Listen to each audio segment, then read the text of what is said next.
Everyone, this is your master teacher Surabhi Gupta from Vedantu and मेरी कक्षा में आपका स्वागत है। आज मैं आपको बताने वाली हूँ कि आपके 2025 के बोर्ड एग्जामिनेशन का एसएससी पेपर कैसा आएगा, क्या पेपर पैटर्न रहेगा, किस टाइप के क्वेश्चंस आएंगे, किस तरीके से आपके क्वेश्चंस डिस्ट्रीब्यूटेड रहेंगे। बहुत ध्यान से आज के वीडियो को देखना, क्योंकि जो मैं आपको बताने वाली हूँ अगर आपने अपने दिमाग में बैठा ली ना वो बात, तो उसी तरीके से आप अपनी प्रिपरेशन भी करोगे और आपके मार्क्स भी अच्छे आएंगे। याद रखना यार, एनसीईआरटी सारे बच्चे पढ़ते हैं, है ना, यूट्यूब सबके पास है, फ्री में एजुकेशन आजकल हर बच्चा कर रहा है, ट्यूशन भी सब ले ही लेते हैं, सस्ते वस्ते ट्यूशन भी आने लगे हैं, है ना।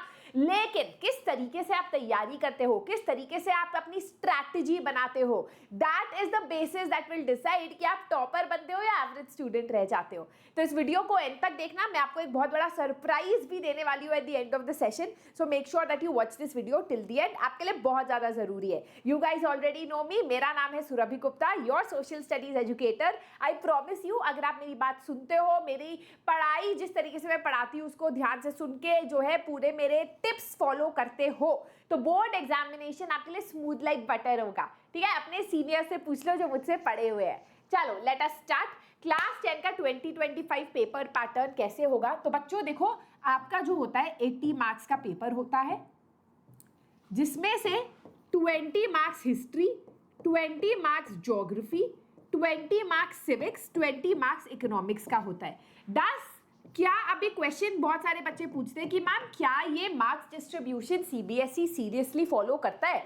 देखो यार, ऐसा मैं डेफिनेटली नहीं कहूंगी, लेकिन 2024 के जो सेट्स आप देखोगे उसमें बहुत सीरियसली इसको 1-2 मार्क ऊपर नीचे हुआ था, पर फॉलो किया गया था। वही अगर आप 2023 का पेपर एसएसटी का पेपर देखोगे तो इकोनॉमिक्स को काफी ज्यादा, ऑलमोस्ट एक सेट में 25 मार्क्स तक वेटेज दी गई थी। तो आई वुड से थोड़ा सीबीएसई इधर उधर करता है, लेकिन आपको अपनी तैयारी जो है इक्वल रखनी है हिस्ट्री, सिविक्स, ज्योग्राफी, इकोनॉमिक्स की, क्योंकि ऐसा भी हो सकता है कि एग्जैक्टली 20 मार्क्स का जो है आपको क्वेश्चन पेपर आए। ठीक है, अब आपको किस तरीके से पेपर होगा? पहला होगा आपका सेक्शन ए, जिसमें आपके आते हैं 20 क्वेश्चंस जो आपके एमसीक्यू के फॉर्मेट में ही आएंगे। यहां पर जो है सबसे ज्यादा याद रखने की बात है, सबसे ज्यादा कॉम्पिटेंसी वाले जो क्वेश्चंस होते हैं, जो लॉजिक के बेसिस पे होते हैं, जो अंडरस्टैंडिंग के बेसिस पे होते हैं, वो वाले क्वेश्चन सबसे ज्यादा इसी सेक्शन ए में आते हैं, एमसीक्यू फॉर्मेट में ही आते हैं। तो इसमें प्रैक्टिस करने की बहुत ज्यादा जरूरत है। तो जो हमारे प्रहार सेशंस होते हैं, क्विज वाले सेशंस होते हैं, उसमें डेफिनेटली आओ। हर चैप्टर को खत्म करने के बाद गूगल पे ही देख लो क्या क्या एमसीक्यूज है, सॉल्व जरूर करने की कोशिश करो। तो किस टाइप के क्वेश्चन यहाँ पर आते हैं? तो you get your direct question कि भाई गुसिपी गारिबाल्डी कौन से कंट्री का था, who is the architect of German unification, direct questions आते हैं। एक आपको हिस्ट्री में आते हैं क्रोनोलॉजी क्वेश्चंस। क्रोनोलॉजी क्वेश्चंस होते हैं बच्चों जब आपको अलग अलग इवेंट्स दे दिए जाते हैं और आपको बताना है पहला कब आया था, सेकंड इवेंट क्या हुआ था, थर्ड और फोर्थ। इसमें आपको एग्जैक्ट डेट भी अगर याद दी है ना, तो आपको क्रोनोलॉजी पता होनी चाहिए इवेंट्स की। तो हर चैप्टर, हिस्ट्री के चैप्टर की स्पेशली मैं बात कर रही हूँ, शुरू के दो चैप्टर्स है, उसमें जो क्रोनोलॉजी ऑफ इवेंट्स उसको बड़ी ध्यान से एक पेपर पे लिखना, मैं भी बहुत बार कराती हूँ, है ना। फिर आता है आपको statement based question. Statement based question क्या होता है? आपने ट्रू और फॉल्स पढ़ा है ना बचपन में, स्टेटमेंट ट्रू और फॉल्स, ये उसी का थोड़ा एडवांस्ड है, बड़ा बच्चा है ट्रू और फॉल्स का, जिसमें आपको 2 स्टेटमेंट्स दे दिए जाते हैं और आपको बताना है कि इसमें स्टेटमेंट 1 ट्रू है, स्टेटमेंट ट्रू फॉल्स है, दोनों फॉल्स है, दोनों करेक्ट है। इस टाइप के क्वेश्चंस आते हैं। फिर आता है आपको यहाँ पर असर्शन रीजन क्वेश्चन। ये वाले क्वेश्चंस जो है सबसे ज्यादा कंफ्यूजिंग क्वेश्चंस हो सकते हैं अगर सीबीएसई चाहे तो। अगर आपने एनसीईआरटी को लिटरली लाइन बाय लाइन पढ़ी है, वर्ड टू वर्ड पढ़ा है, तो असर्शन रीजन आसान हो जाता है। कभी कभी ऐसे क्वेश्चंस दे देता है सीबीएसई कि थोड़ा आप कंफ्यूज हो जाते हो। इसमें आपको एक स्टेटमेंट दिया होता है असर्शन और उसका एक्सप्लेनेशन दिया होता है। If it is an explanation तो A and R is true and R is the correct explanation of A. इस टाइप के क्वेश्चंस भी एमसीक्यू में आते हैं। एसएसटी में 2 तो आते ही आते हैं आपके एमसीक्यू में, इसकी भी हम बहुत प्रैक्टिस करते हैं इस चैनल पे, तो मेक श्योर आप चैनल को सब्सक्राइब कर दो जिससे वो वाली वीडियोस आपकी मिस ना हो। तो आपके असर्शन रीजन हो गए, स्टेटमेंट, क्रोनोलॉजी, कॉम्पिटेंसी। एक आता है आपका data based question. Data based question होता है जहां पर इकोनॉमिक्स में कोई टेबल आपको दे दी जाएगी या फिर और उस टेबल के बेसिस पे पूछा जाएगा कि केरला का लो इन्फेंट मोर्टालिटी रेट क्यों है, या फिर सबसे ज्यादा ह्यूमन डेवलपमेंट इंडेक्स जो है किसका है। तो टेबल के बेसिस पे आपसे जब क्वेश्चन पूछा जाता है तो that is your data based question. Another kind of question that can be asked is picture based question. अब जरूरी नहीं है हिस्ट्री में ही आए कि भाई हिस्ट्री में आपको फ्रेडरिक सीरो की पेंटिंग दे दी और उस पर क्वेश्चन पूछ लिया, नहीं। यहाँ पर क्वेश्चन आपको लास्ट 2024 के पेपर में फॉर एग्जांपल एक चेक का इमेज दिया गया था और पूछा गया था कि चेक में बताओ चेक नंबर क्या है ना। या फिर आपको दिखा दिया जाएगा टीचर टीच कर रही है, ये कौन से सेक्टर का काम है, ऑर्गेनाइज अनऑर्गेनाइज सेकेंडरी प्राइमरी इस टाइप का, ठीक है। तो पिक्चर बेस्ड क्वेश्चंस काफी ज्यादा एमसीक्यू में आते हैं। So these are the different kind of questions that you can expect from your section A 20 marker जो आपके 20 मार्क्स हैं। ये सबसे ज्यादा स्कोरिंग भी है, but as I told you यहाँ पर सबसे ज्यादा अलग टाइप के क्वेश्चंस भी आते हैं। अब इसमें हिस्ट्री, सिविक्स, ज्योग्राफी, इकोनॉमिक्स का क्या रोल है? सबसे ज्यादा क्वेश्चंस एमसीक्यू में सिविक्स से आते हैं, specially from the chapter power sharing.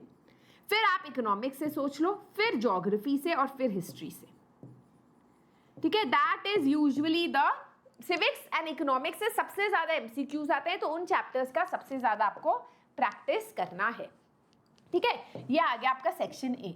अब हम आते हैं सेक्शन बी पे, which is your 2 marker questions. 2 marker questions में आपको लिखने हैं 2 से 3 पॉइंट्स इन योर आंसर। ये आता है आपके 4 क्वेश्चंस, और मैं आपको अभी बता दूं कि एक क्वेश्चन हिस्ट्री से आएगा, एक क्वेश्चन सिविक्स से आएगा, एक क्वेश्चन ज्योग्राफी से आएगा, एक क्वेश्चन इकोनॉमिक्स से आएगा।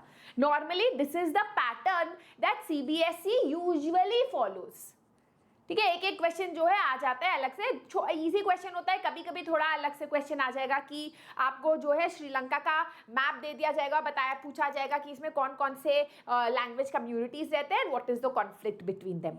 तो क्वेश्चन सिंपल होगा कि ठीक है, कांता जो है ऑर्गेनाइज सेक्टर में काम करती है, वो बहुत खुश है, क्यों? तो क्वेश्चन जो है उसी या एग्रीकल्चर का कि राम जो है वो केरला में रहता है, क्या उसे टी ग्रो करना चाहिए या फिर कॉफी या फिर गेहूं, है ना। मतलब क्वेश्चन कॉम्पिटेंसी हो सकता है, बट डायरेक्ट क्वेश्चंस आते हैं 2 मार्कर में, सबसे ज्यादा इजीएस्ट जो स्कोरिंग है, ठीक है। फिर आते हैं हम सेक्शन सी पे, ठीक है, where you have your 3 marker questions. इसमें आपको लिखने होते हैं 3 से 4 पॉइंट्स। इसमें आते हैं आपको 5 क्वेश्चंस बच्चा, है ना। अब ऑब्वियसली एक हिस्ट्री, एक सिविक्स, एक ज्योग्राफी, एक इकोनॉमिक्स का होता है। नॉर्मली मैंने नोटिस किया है कि सिविक्स के 2 क्वेश्चंस या ज्योग्राफी के 2 क्वेश्चंस यहाँ पूछे जाते हैं। I have notice this, but कुछ भी दे सकता है सीबीएसई, यू नेवर नो, है ना। अगेन डायरेक्ट क्वेश्चंस आते हैं, मोस्टली फेडरलिज्म चैप्टर से काफी ज्यादा 3 मार्कर क्वेश्चंस आते हैं, but again these are direct questions, not very difficult questions, ठीक है। फिर हम आते हैं आपके सेक्शन डी पे, which is your case based question.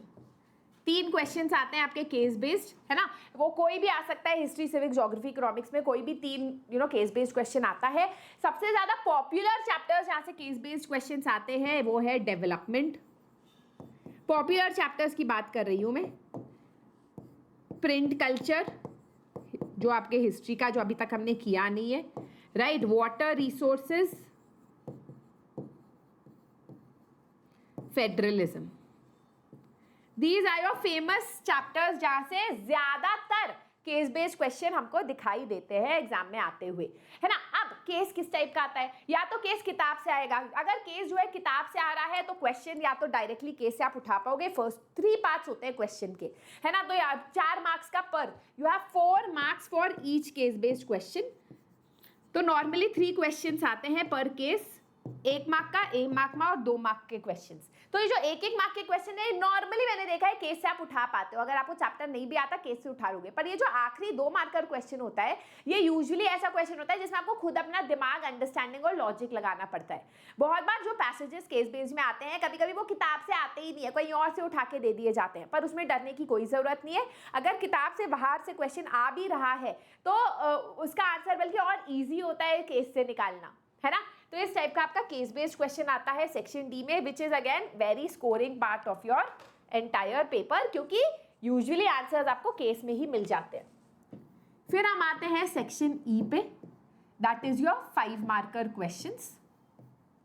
यहाँ पर भी आपको 4 क्वेश्चंस जो है मिलते हैं, ठीक है। 4 क्वेश्चंस होते हैं, एक हिस्ट्री का, एक सिविक्स का, एक ज्योग्राफी का, इकोनॉमिक्स का, आता ही आता है ना। कभी 2 हिस्ट्री के आपको नहीं आएंगे। अगर ऑप्शंस भी दिए जाते हैं, हिस्ट्री में आपको एक क्वेश्चन में 2 ऑप्शंस दे दिए, दोनों एक ही चैप्टर के होंगे। कभी ऐसा नहीं होगा rise of nationalism in Europe का एक क्वेश्चन है और उसका ऑप्शन नेशनलिज्म इन इंडिया से, ठीक है। अब नॉर्मली देखो, हिस्ट्री में नेशनलिज्म इन इंडिया या फिर rise of nationalism in Europe. अगर आप इस सेशन को देख रहे हो, आपको स्लो लग रहा है, आप थोड़े स्पीड में भी देख सकते हो 1.25x में, पर मैं आपको आराम आराम से समझाना चाहती हूँ कि हिस्ट्री में 5 मार्कर के लिए ये चैप्टर्स जो है फेवरेट है। सिविक्स में 5 मार्कर के लिए आउटकम्स ऑफ डेमोक्रेसी, है ना, आउटकम्स ऑफ डेमोक्रेसी काफी पॉपुलर है, फेडरलिज्म काफी पॉपुलर है, पॉलिटिकल पार्टीज काफी पॉपुलर है। These are favourites of CBSE. Economics की मैं अगर बात करूं तो मनी एंड क्रेडिट, है ना, ग्लोबलाइजेशन से क्वेश्चन आ सकता है। और वहीं अगर मैं क्या बचा, ज्योग्राफी की बात करूं, ज्योग्राफी काफी कंफ्यूजिंग है, बिकॉज फ्रैंकली ज्योग्राफी से आपको लगता है कि काफी ज्यादा डिफिकल्ट क्वेश्चंस आएंगे, पर बड़े ही ज्यादा जनरल क्वेश्चंस ज्योग्राफी से यूजुअली पेपर में आते हैं। तो यहाँ पर आप एक्सपेक्ट कर सकते हो मिनरल एंड एनर्जी रिसोर्सेज का जनरल क्वेश्चन, है ना, या फिर something related to sustainable development, land resources, इस टाइप के जनरल क्वेश्चंस ज्योग्राफी में आते हैं। ज्योग्राफी सबसे ज्यादा अनप्रिडिक्टेबल मैं कहूंगी पूरे पेपर में होता है ना, because you never know with geography CBSE क्या उठा के दे दे। पर एनसीईआरटी के क्वेश्चंस बड़ा ध्यान से करना ज्योग्राफी में, then you are set to go, ठीक है। फिर आता है हमारा आपका final, that is final F, शायद ABCDEF, that is your map question, जहां पर 2 मार्क्स के क्वेश्चंस हिस्ट्री के होते हैं, वो भी नेशनलिज्म इन इंडिया के, जो काफी आसान है। वो तो मुझे आपको बताने की भी जरूरत नहीं है। अगर आपको हिस्ट्री के मैप्स आते हैं तो यू कैन इजीली, पहले से मार्क्ड होता है, आपको बस लिखना होता है ना। फिर आता है 3 मार्कर ज्योग्राफी का, जहां पर एक डेफिनेटली डैम के लिए आता है कि भाई डैम को आइडेंटिफाई करो, डैम का ये करो। फिर आता है एक chapter mineral and energy resources का, एक मैप आ जाएगा जिसमें आपको या तो आयरन ओर या फिर इस टाइप के जो मिनरल एंड एनर्जी रिसोर्सेज वाले हैं। और एक आता है लाइफलाइंस ऑफ नेशनल इकोनॉमी से, एयरपोर्ट, है ना, सी पोर्ट, इस टाइप का आता है। तो एक एक क्वेश्चन जो है ज्योग्राफी का इस तरीके से आता है। नॉर्मली जो है आपको 4 ऑप्शंस दिए जाते हैं और आपको 3 उसमें से चुनने होते हैं। तो मैप अच्छी तरीके से जो है साल के शुरुआत से करके जाना। So that is how your paper pattern is going to be for your 2025 board examination. Now that you know your paper pattern, general आया पता है क्या कि यार इस तरीके से जो है marks distributed होते हैं। I've also told you favorite chapters for each section, है ना। मैं और deep में और जाऊंगी as we go ahead in the year, क्योंकि मैं अभी ज़्यादा बता दूंगी तो आपकी तैयारी बहुत ज़्यादा, एक होता है ना, वैसी हो जाएगी कि आप कुछ और सोच ही नहीं रहे हो। तो अभी के लिए आप जितना सिलेबस अच्छी तरीके से कर सकते हो करो, है ना। I am just giving you an idea किस तरीके से का पेपर पैटर्न जो है आपके क्लास 10 एसएससी का बनता है। अब मैंने कहा था मैं आपको एक सरप्राइज भी दूंगी। तो बच्चों, हमारा जो है इंडिपेंडेंस डे सेल आ चुका है, एंड इस इंडिपेंडेंस डे सेल में जो आपका आकार बैच है, जहाँ पर हम सारे टीचर्स आपको पढ़ाते हैं, मैं, Abhishek sir, Khushboo ma'am, Kuldeep sir, Nikita ma'am, है ना, इंग्लिश की एक टीचर है, हम सब आपको इस चैनल पे, इस वेदांतु प्लेटफॉर्म पे पढ़ाते हैं इंडिपेंडेंस डे के दिन, क्योंकि हम चाहते हैं कि ये मौका जो है सबको मिले कि वो हमसे पढ़े, वो बढ़िया से बढ़िया जो है क्लास अटेंड करे। So for 2 days this entire batch is be going to be launched only for 999 rupees. अब इस बैच में आपको मिलेगा क्या? इसी बड़े स्क्रीन पे हम आपको पढ़ाएंगे, आपके डाउट जो है क्लास के अंदर ही सॉल्व होंगे, आपको टीचर के हैंड रिटन नोट्स मिलेंगे, आपको जो है असाइनमेंट्स होगा, टेस्ट होगा एवरी संडे, उसके बाद आपको एक रिपोर्ट कार्ड भी मिलेगा। And I will make sure SST के लिए, मैथ्स के लिए हम सब ये मेक श्योर करेंगे कि एनसीईआरटी हम लाइन बाय लाइन पढ़ाए, आंसर राइटिंग प्रैक्टिस कराए, रिविजन ऐसा कराए कि भैया लगे कि भाई कभी भी पेपर दे दो हम कर लेंगे, है ना। तो इतना बढ़िया तरीके से आकार बैच में पढ़ाया जाता है, जो आकार के स्टूडेंट्स हैं आप उनसे पूछ सकते हो, है ना। उनके टेस्टिमोनीज जो है हमारे चैनल पे अभी आने लगेंगी, so you will find out कि किस तरीके से जो है यहाँ पर पढ़ाया जाता है। बट ट्रस्ट मी, बहुत बढ़िया जो है आकार का बैच है। अगर आप क्लास 10 फोड़ना चाहते हो तो इससे बड़ी डील नहीं मिलेगी बेटा, पूरे साल के लिए सारे सब्जेक्ट जस्ट फॉर 1000 रुपीज। इसका लिंक डिस्क्रिप्शन बॉक्स में आपको मिल जाएगा, मेरा कूपन कोड वहां पहले से लगा हुआ है, which will get you this discount, है ना, and you can join the batch. मुझे निराश मत करना। I hope I see you in the Aakar batch, ठीक है। अब that is not all, that is not the only discount that we are offering. हमारे कुछ वेदांतु प्रो कोर्सेज भी है। प्रो कोर्सेज वो कोर्सेज है जो लिटरली प्रो है ना। ये ऐसे कोर्सेज है जहां पर आपको सारी चीजें मिलती है जो आकार बैच में मिलती है। बट कुछ ऐसे बच्चे होते हैं ना जिसके मम्मी पापा कहते हैं नहीं हमें ऑनलाइन कराना है, पर पर्सनल अटेंशन चाहिए, पर्सनल टीचर चाहिए जो बच्चे को मोटिवेट करे। हमें सिर्फ 10th की पढ़ाई नहीं करनी है, हमें फाउंडेशन कोर्स करना है, हमें जेई की तैयारी भी करनी है, हमें थोड़ा हायर लेवल पढ़ाई करनी है। तो the pro course is for you if you are someone who wants to be an engineer, a doctor, है ना, and you want to do a little higher level of पढ़ाई, फाउंडेशन कोर्स आपको करना है। So that is just for 12,999, 36,000 से कम होके 13,000 12,999 तक ये आया है। तो अगर आप उस लेवल की पढ़ाई चाहते हो तो this is the course for you. अगर आप अभी भी कंफ्यूज हो कि इसमें क्या मिलेगा, कैसे करना है, तो आपको बेटा कुछ नहीं करना है। डिस्क्रिप्शन बॉक्स में एक फॉर्म दे रखा है, आपको फॉर्म भरना है, आपको फोन आएगा एंड आप उनसे सारी डिटेल्स मांग सकते हो, डिस्काउंट मांग सकते हो, वगैरह वगैरह, ठीक है। So that was the freedom sale I wanted to talk about. तो गाइज ये बहुत ही बढ़िया मौका है, इसको हाथ से जाने ना दो, है ना। जो बैच आपको लगता है आप उसमें एक्सेल कर पाओगे, आप अपने फायदे के लिए वो आपका बैच होगा, तो उसको जरूर ज्वाइन कीजिए, है ना। आई होप आपको आज का सेशन अच्छा लगा, पेपर पैटर्न अच्छा लगा। If you want me to make more such sessions जहां पर हम फोकस कर रहे हैं how CBSE makes your paper, comment section में जरूर बताना। This is your master teacher Surabhi signing out. Thumbs up कर देना, सब्सक्राइब कर देना चैनल को, जिससे ऐसी हर एक लेटेस्ट नोटिफिकेशन ऑफ सीबीएसई किस तरीके से पेपर बनाता है वो आपको मिलती रहे। And share this video with your friends. This is your master teacher Surabhi signing out. Bye bye.